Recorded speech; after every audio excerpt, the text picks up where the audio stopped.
Hi friends, welcome to my channel Srivani kitchen. ఈరోజు ఎంతో రుచికరమైన పచ్చి పులుసు ఎలా తయారు చేసుకోవాలో తెలుసుకుందాం ఫ్రెండ్స్.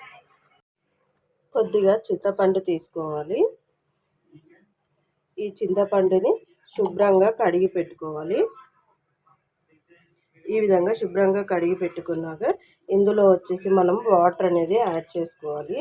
చింతపండు మునిగేంత వరకు ఈ చింతపండుని కొద్దిసేపు నానబెట్టుకోవాలి. ముందు మనం నానబెట్టుకున్న చింతపండు ఉంది కదా, ఈ చింతపండుని వచ్చేసి రసం తీసి పక్కన పెట్టుకోవాలి.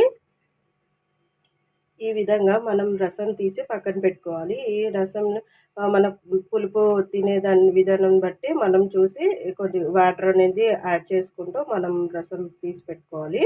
ఒక పెద్ద సైజు ఆనియన్ తీసుకోవాలి. ఈ ఆనియన్ని చిన్న చిన్న ముక్కలుగా కట్ చేసి పెట్టుకోవాలి. ఇప్పుడు ఒక గిన్నె తీసుకోవాలి. ఇందులో వచ్చేసి మనం ఇంతకుముందు సన్నగా తరిగి పెట్టుకున్న ఆనియన్ ఉంది కదా, ఈ ఆనియన్ని వేసుకోవాలి. ఇందులో వచ్చేసి 1 స్పూన్ సాల్ట్ వేసుకోవాలి. ఈ సాల్ట్ వేసుకున్నాక ఒకసారి బాగా ఆనియన్స్ సాల్ట్ రెండింటికి ఇలా పట్టేలాగా ఒకసారి బాగా మనం అనేది బాగా కలుపుకోవాలి.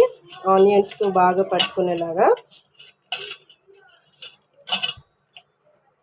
ఈ విధంగా కలుపుకున్నాక మనం ఇంతకుముందు తీసి పెట్టుకున్న చింతపండు రసం ఉంది కదా, ఈ రసాన్ని ఈ ఉల్లిగడ్డలు ఉన్నాయి కదా ఇందులో కొద్దిగా వేయాలి.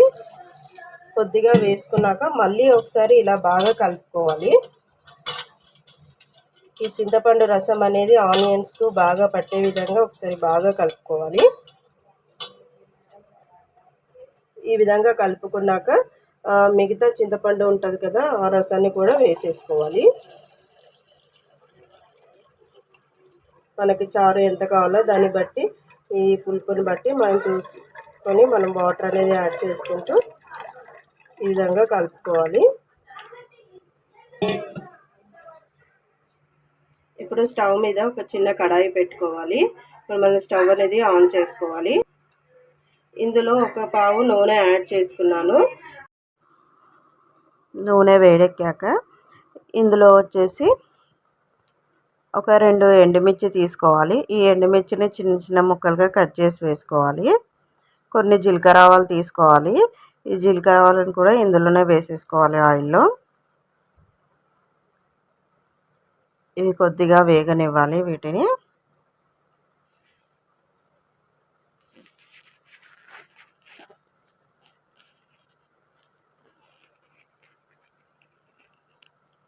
ఇది కొద్దిగా వేగాక ఇందులో కొద్దిగా పసుపు వేసుకోవాలి. కొద్దిగా కొత్తిమీర కూడా వేసుకోవాలి. కరివేపాకు వేసుకోవాలి. వేసుకొని వీటిని బాగా వేయించుకోవాలి. కొద్దిగా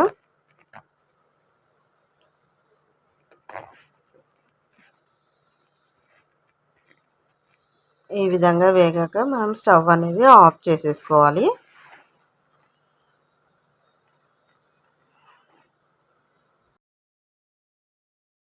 మనం ఇంతకుముందు చేసి పెట్టుకున్న చింతపండు పులుసు ఉంది కదా, రసంలోకి ఇంతకుముందు మనం తాలింపు పెట్టుకున్నాం కదా, ఈ తాలింపుని ఇందులో వేసేసుకోవాలి. ఈ తాలింపుని మొత్తం వేసుకున్నాక ఒకసారి కలుపుకోవాలి.